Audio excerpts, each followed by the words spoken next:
Hello friends, आप सभी का स्वागत है हमारे इस यूट्यूब चैनल में। आज इस वीडियो में हम बात कर रहे हैं विज्ञान यानी कि साइंस के बहुत ही इम्पॉर्टेंट 10 सवालों के, जहां से कि आपके सभी एग्जाम में क्वेश्चंस पूछे ही पूछे जाते हैं। और अगर आपने इन 10 सवालों में से 6 का भी सही सही जवाब दे दिया तो आप बहुत ही अच्छे स्टूडेंट्स माने जाओगे। तो चलिए शुरू करते हैं, लेकिन शुरू करने से पहले मैं आपको ये भी बता दूं कि ये बिल्कुल आपका एक क्यूज़ की तरह है। आपको इस क्यूज़ में, जैसा कि पहले ही बोल दिया, 10 सवाल के जवाब देने हैं और सभी सवालों के जवाब देने के लिए मिलेगा आपको 5-5 सेकेंड का वक्त। आपको उन 5 सेकेंड्स में इसके सही सही जवाब हमें कमेंट बॉक्स में कमेंट करने होंगे। ऐसा आपको एक सवाल नहीं, सभी 10 सवालों के लिए 5-5 सेकेंड का वक्त मिलेगा। और आखिर में आपको ये भी कमेंट करने हैं कि आपने कितने सवालों के सही सही जवाब दिए थे।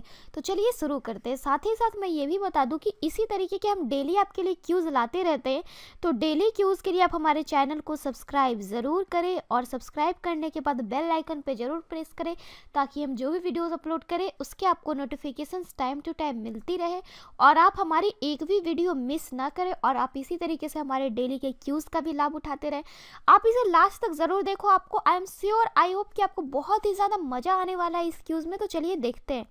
हमारा सबसे पहला सवाल कह रहा है कि चंद्रमा से पृथ्वी तक आने में प्रकाश को लगभग कितना समय लगता है। कह रहा है कि मून लाइट जो है उसे अर्थ पर आने में जो टाइम लगता है वो कितना होता है। जो चंद्रमा की प्रकाश है उसे पृथ्वी तक आने में कितने समय लगते हैं, कितने सेकंड या कितने मिनट का समय लगता है। तो आपको 4 ऑप्शंस दिए गए हैं। इन चारों में से जो भी आपकी सही ऑप्शन लगे आप हमें कमेंट बॉक्स में कमेंट कर सकते हो। आपका समय शुरू हो रहा है अब।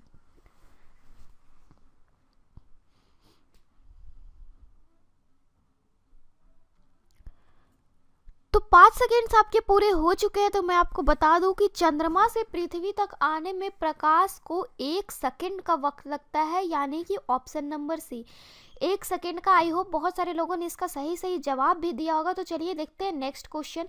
नेक्स्ट क्वेश्चन, पिछले में हमने देखा कि सूर्य के प्रकाश को आने में चंद्रमा के प्रकाश को आने में कितना समय लगता है। इस बार हम ये पूछ रहे हैं कि सूर्य का प्रकाश को हमारे पास आने में लगभग कितना टाइम लगता है।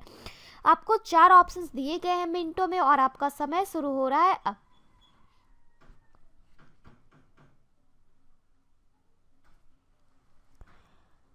तो 5 सेकेंड्स आपके पूरे हो चुके हैं। तो मैं आपको बता दूं, सूर्य का प्रकाश यानी कि सनलाइट जो होता है उसे हमारे पास यानी कि अर्थ पर आने में 8 मिनट का समय लगता है, यानी कि आपका ऑप्शन नंबर ए के साथ चला गया। आई होप आप सभी लोगों ने इसके सही सही जवाब दिए होंगे। अगर आपको और भी ज़्यादा टाइम चाहिए तो आप वीडियो को पॉज कर सकते हैं, बट आप कोशिश करो कि आप इन 5 सेकेंड्स में ही इसके आंसर समय बता दो। तो चलिए देखते हैं नेक्स्ट क्वेश्चन। प्रकाश छोटे छोटे कणों से मिलकर बना होता है, जिसे क्या कहते हैं। आप सभी को पता है कि प्रकाश यानी कि लाइट जो है स्मॉल पार्टिकल से मिलकर बना होता है। आप जब कहीं से लाइट आ रही होगी कोई सोर्स से, तो आप उसे गौर से देखोगे तो आपको कुछ पार्टिकल्स दिखाई देंगे। तो उस पार्टिकल्स को क्या कहते हैं ये हमसे पूछ रहा है और आपको 4 ऑप्शंस दे के रखा और आपका समय शुरू हो रहा है अब।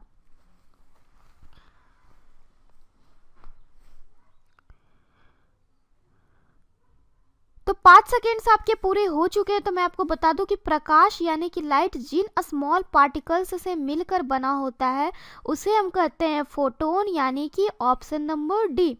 नेक्स्ट है हमारा सवाल नंबर 4। कह रहा है प्रकाश तरंग किस प्रकार की तरंग है। कह रहा है कि जो लाइट वेव होती है वो किस प्रकार की वेव होती है। अनुप्रस्थ होती है, अनुदैर्घ्य या होती है, या दोनों तरह की तरंगे होती है, या फिर इन दोनों में से कोई नहीं होती है। तो आपका समय शुरू हो रहा है अब।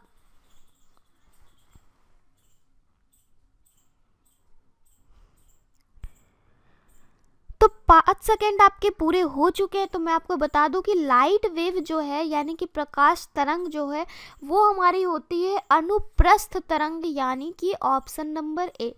ये आपका थोड़ा इम्पॉर्टेंट क्वेश्चन हो जाता है कि प्रकाश तरंग किस प्रकार की तरंग है, तो अनुप्रस्थ तरंग है। नेक्स्ट है सवाल नंबर 5। कह रहा है कि प्रकाश का तरंग सिद्धांत किसके द्वारा प्रस्थापित किया गया था। कह रहा है लाइट वेव की जो प्रिंसिपल थी, लाइट वेव की प्रिंसिपल वो किसके द्वारा थी, कौन से प्रिंसिपल इसे हम कहते हैं। आपके ऑप्शंस दे के रखे हैं, न्यूटन, हाइगेंस, प्लैंक या फैराडे। और आपका समय शुरू हो रहा है अब।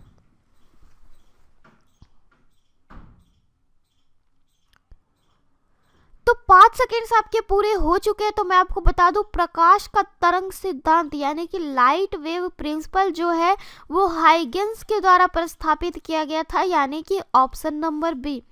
आपको पढ़ने का भी रहता है 11-12 में हाइगेंस प्रिंसिपल, तो ये हाइगेंस के द्वारा प्रस्तावित किया गया था। नेक्स्ट है सवाल नंबर 6 कह रहा है कि निम्नलिखित में से कौन सी प्रघटना यह निर्णय लेने में सहायक होती है कि प्रकाश एक अनुप्रस्थ तरंग है। ऊपर हमने देखा कि प्रकाश यानी कि लाइट वेव जो है अनुप्रस्थ तरंग है, तो हमसे पूछ रहा है कि नीचे आपको 4 ऑप्शंस दिए गए, इनमें से कौन सी घटना के कारण हम आसानी से यह कह देते हैं कि लाइट जो है एक अनुप्रस्थ तरंग होती है। ये कौन सी घटना है जिसके कारण यह निर्णय लेने में बहुत ही सहायता होती है। किसी वैज्ञानिक ने यह बताया कि प्रकाश तरंग एक अनुप्रस्थ तरंग है, तो वो किस चीज से निर्णय उन्होंने इस बात का लिया था। तो आपके 4 ऑप्शन दिए गए हैं और आपका समय शुरू हो रहा है अब।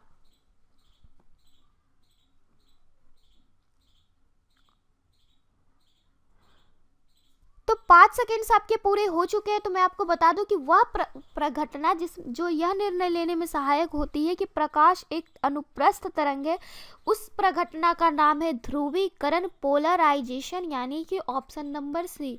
पोलराइजेशन के कारण ही हम आसानी से कह देते हैं कि लाइट वेव जो है एक अनुप्रस्थ वेव है। नेक्स्ट है हमारा सवाल नंबर 7, कह रहे कि प्रकाश के विद्युत चुंबकीय स्वरूप की खोज किसने की। कह रहे प्रकाश के जो इलेक्ट्रोमैग्नेटिक रूप है उसकी खोज किसने की थी। आपके ऑप्शंस दे के रखे, स्नेल, न्यूटन, मैक्सवेल या यंग, और आपका समय शुरू हो रहा है अब।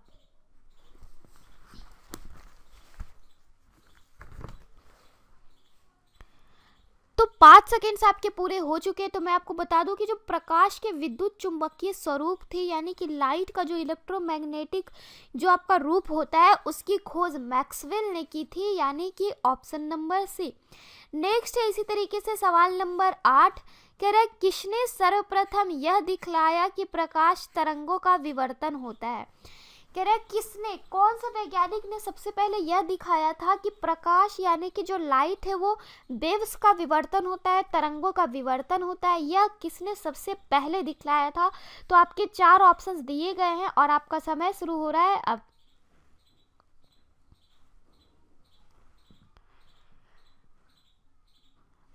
तो 5 सेकेंड्स आपके पूरे हो चुके हैं, तो मैं आपको बता दूं कि वे वैज्ञानिक जिन्होंने यह दिखलाया कि प्रकाश तरंगों का विवर्तन होता है, आप सभी को इस बात का पता होगा कि प्रकाश तरंगों का विवर्तन होता है, तो ये वैज्ञानिक कौन थे जिन्होंने इस बात को सबसे पहले दिखलाया था। तो वो उस वैज्ञानिक का नाम था ग्रेमाल्डी, यानी कि ऑप्शन नंबर ए। नेक्स्ट हमारा सवाल नंबर 9 कह रहा है कि प्रकाश विद्युत प्रभाव का प्रतिपादन किसने किया। कह रहे प्रकाश विद्युत प्रभाव का प्रतिपादन किसने किया। आपको 4 ऑप्शंस दिए गए हैं, कॉम्पटन, मैक्सवेल, आइंस्टीन या न्यूटन, और आपका समय शुरू हो रहा है अब।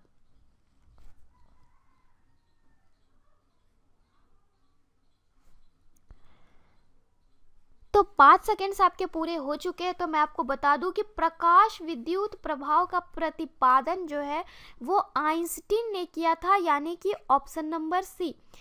अब है हमारे सबसे आखिरी सवाल की बारी, सवाल नंबर 10। कह रहे निम्नलिखित में से कौन सी घटना प्रकाश और ध्वनि दोनों में घटित नहीं होती है। कह रहे आपको 4 ऑप्शन दिए गए, विवर्तन, ध्रुवन, परावर्तन या अपवर्तन। कह रहे जो इन चारों में से कौन सी ऐसी घटना है जो कि लाइट और साउंड दोनों में घटित नहीं होती है। 3 आपकी ऐसी घटनाएं हैं जो कि लाइट में भी घटित होती है और साउंड में भी घटित होती है, बट इनमें से एक आपका ऐसा घटना है जो कि लाइट और साउंड दोनों में घटित नहीं होती है। तो वो इन चारों में से उस घटना का नाम क्या है, ये आपसे पूछ रहा है और आपका समय शुरू हो रहा है अब।